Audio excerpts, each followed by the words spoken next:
Include করা হয়।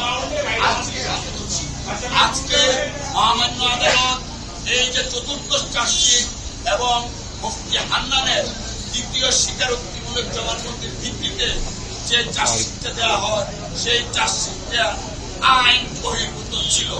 CrPC এবং এভিডেন্স অ্যাক্টে এই চার্জশিটের কোন আইন নাই।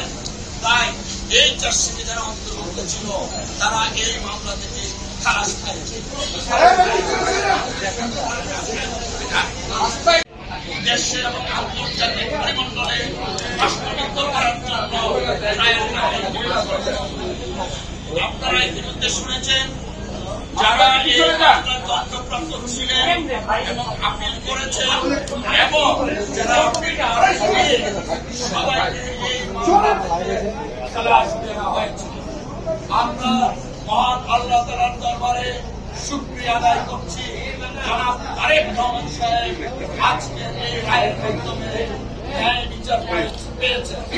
আজকে প্রমাণিত হয়েছে রাজনৈতিক উদ্দেশ্যে জনাব তারেক রহমান সাহেবকে যে মামলা সাজা দেওয়া হয়েছিল সে মামলা আইনগতভাবে মোকাবেলার মাধ্যমে